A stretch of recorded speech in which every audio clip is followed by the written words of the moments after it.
رجعنا للدراسة.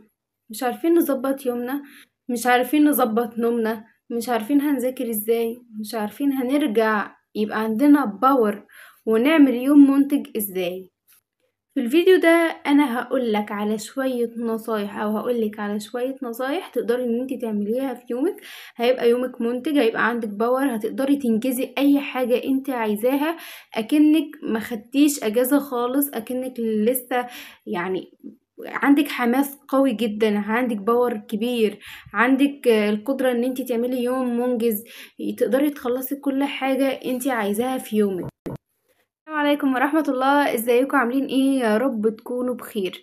النهاردة زي ما شفتوا في المقدمة كده انا هعمل لكم الفيديو المنتظر او الفيديو اللي انا اصلا مستنية ان انا اطلع اعمله.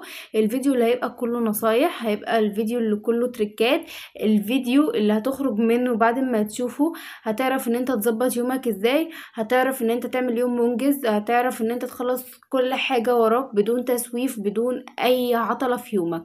فالفيديو ده لازم تسمعه من اوله لاخره وتركز معايا في الفيديو ده، علشان هنقول على شوية حاجات مهمة جدا جدا جدا. انا لما بمشي بيها في يومي بقدر ان انا بعمل كل حاجة انا عايزاها. مش عارفة انا صورت لكم فيديو ولا لا بالروتين اللي انا كنت عاملاه بالحاجات اللي انا هقولها يعني. مش عارفة والله، مش فاكرة ان انا صورت لكم فيديو ولا لا.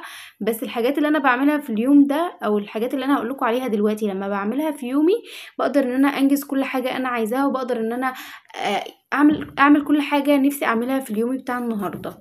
طيب يلا بقى ننجز بسرعة، علشان اصلا انا نازلة درس كمان شوية، فعايزين ننجز كده وما نطولش عليكم خالص.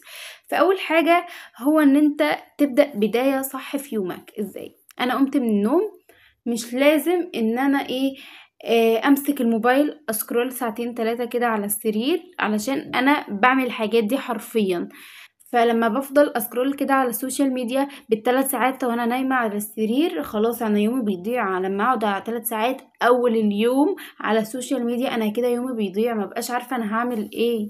فنبدأ بداية صح. ازاي نبدأ بداية صح؟ انا قمت من النوم ارتب سريري، اهم حاجة ارتب سريري عشان مرجعش انام عليه تاني. انا واحدة من الناس اللي لما بتقوم من النوم وتروق الأوضة بتاعتها بتعرف يكون عندها يوم منتج ويوم كله طاقة ويوم ان انا انجز فيه كل حاجة انا نفسي اعملها.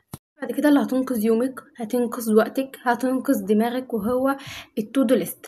لو انت واحدة من الناس اللي بتتوتري لما بيكون وراكي حاجات كتير قوي، وراكي كذا حاجة تعمليها في يومك، قايمة متلخبطة، مش عارفة تبدأي منين ولا تبدأي بإيه أصلا، فبتتوتري وفجأة ما بتعمليش اي حاجة من اللي كانت في دماغك لمجرد ان انت توترتي ودماغك او بقى عندك تشتت، مش عارفة تعملي ده ولا ده ولا ده، ولا تعملي ده الاول ولا تسيبي ده للاخر ولا تعملي ايه. فالحاجة الوحيدة اللي هتنقذك بجد بجد هو التودو ليست او قائمة المهام. هتجيبي ورقة يا ستي او اي حاجة عندك او النوت بوك، هتكتبي الحاجات كلها اللي عندك في يومك او الحاجات اللي انت عايزة تعمليها، وتبتدي تنفذي حاجة حاجة.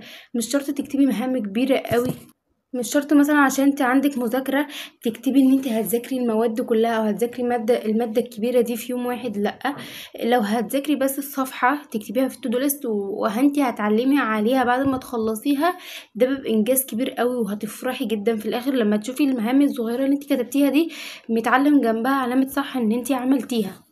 تالت حاجة بعد كده، وهي السبب اصلا في ان انت تتوتري، في ان انت دماغك يبقى مشتت ومش عارفة تنظمي لا وقتك ولا دراستك ولا تنظمي حياتك بعد عودة الدراسة، هو الموبايل. الموبايل من اكبر الاسباب اللي هيخلي دماغك مشتتة.